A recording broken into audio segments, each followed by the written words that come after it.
The conscious mind is a creative mind. The subconscious mind is a programmed mind, a habit mind.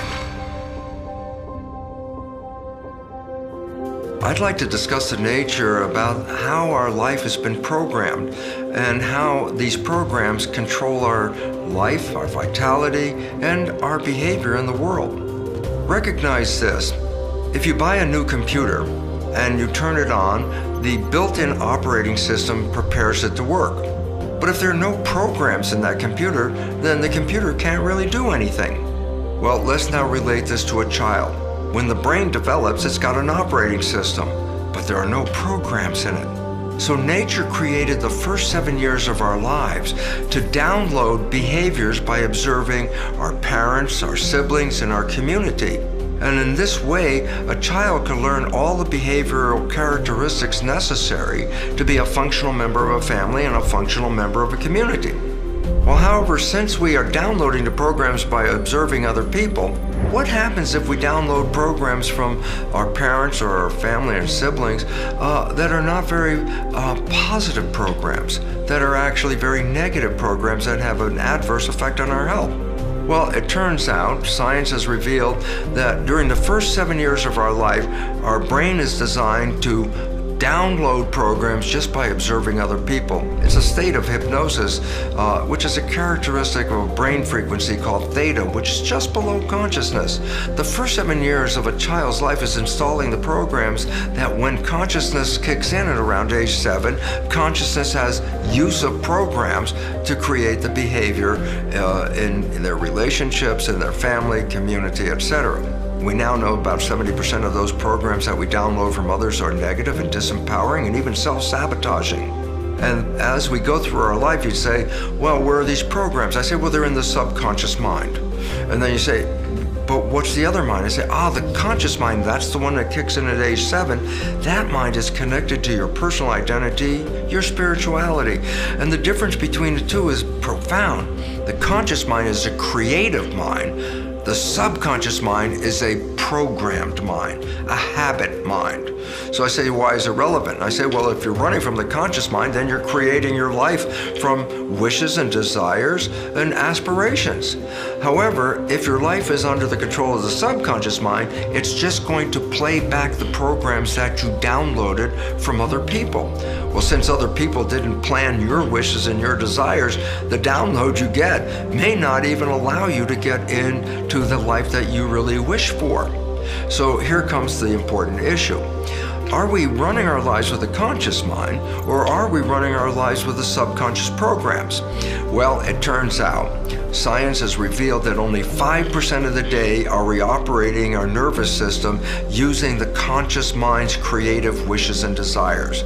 95% of the day, our life is coming straight out of the programs in our subconscious. The reason why this is happening is that when conscious mind is controlling our biology, it's sort of like a driver holding the wheel, taking us into the direction we want to go, our wishes and desires. However, when we are thinking, conscious mind has to let go of the wheel and go inside the brain. Why? Thought is an inside job. It's not outside. So what happens when consciousness is thinking? It's not driving the vehicle. I said, well, then what happens to the vehicle, our body, when consciousness is thinking? I go, subconscious is autopilot. So the moment we start thinking, biology is taken over by the programs that we acquired in the subconscious. Now here comes the problem. 95% of the day we're operating from these programs, and the vast majority of them are disempowering and self-sabotaging downloads. So we're not leading a life that takes us towards wishes and desires. We're leading a life that manifests the issues that we downloaded from other people, mostly negative. And therefore, we struggle through life. And I say, well, why is there a struggle? And I said, because you're not operating from wishes and desires any longer. You're operating from the habits you got from other people. So this becomes a very profound issue, because it says then the life that we're leading has already been controlled by the downloaded programs. This is not a new idea. For 400 years, the Jesuits have told their followers, give me a child until age 7 and I will show you the man. What they were saying was actually telling people, if you give me an opportunity to download programs in the first 7 years, that will determine the child's rest of its life. Why? Because 95% of a person's life is coming from those programs. So the issue now is what should we do with these programs? And the first issue is, what are the programs? Why? Because they were being downloaded in the last trimester of pregnancy and all the way through the first 7 years of life. So basically, you weren't there when you were in the womb. And if I asked you what program did you get when you were 0, 1, or 2 years of age, you go, I have no idea, because consciousness wasn't even engaged at that point.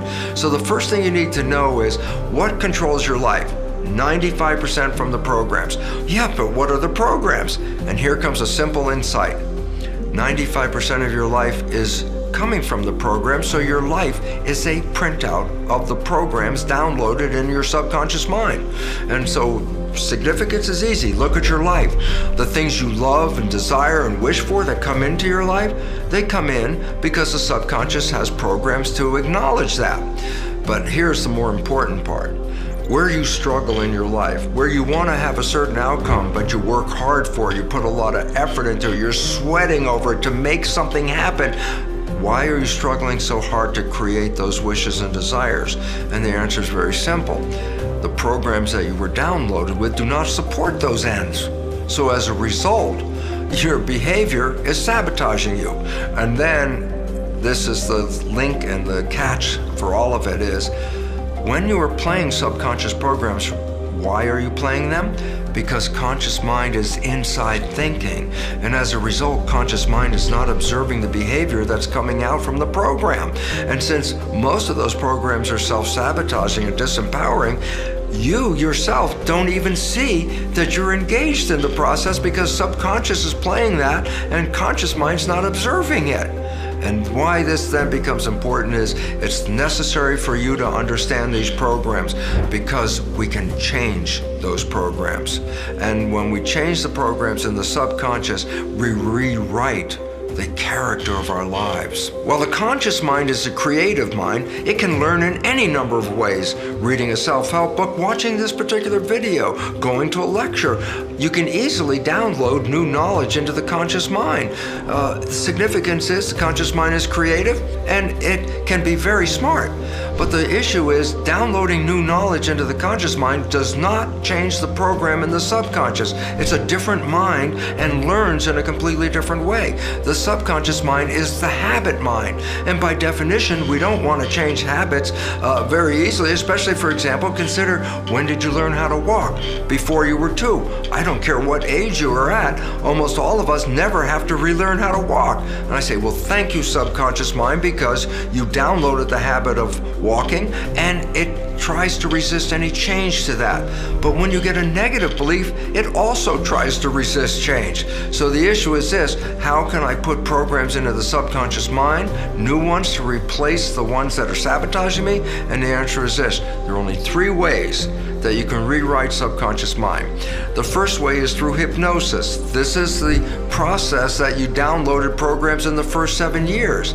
So every night when you go to bed, just when your conscious mind falls asleep, your subconscious mind is in operation. So if you put earphones on as you go to bed and hear a program, it's not going into the conscious mind, but it's going straight into the subconscious mind and can reprogram it. How do you get new programs after age 7? Repetition, practice. Anything you needed to learn, you had to repeat it and repeat it to create a habit. So if you want to change a habit that's not supporting you, you have to engage a habit that does support you.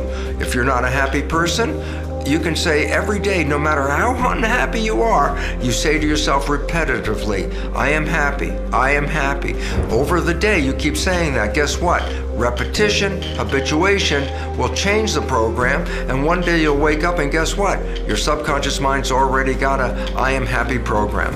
And lastly, the most effective way to change subconscious programming is through energy psychology. These are mechanisms that enhance super learning, and therefore you can download new behaviors in matters of minutes. To understand super learning energy psychology and how it works, on my website, brucelipton.com, under resources, I have over 25 different energy psychology modalities that you can review and identify one that feels the best to you, because using these new processes, you can rewrite your beliefs and radically change the character of your life in matters of minutes.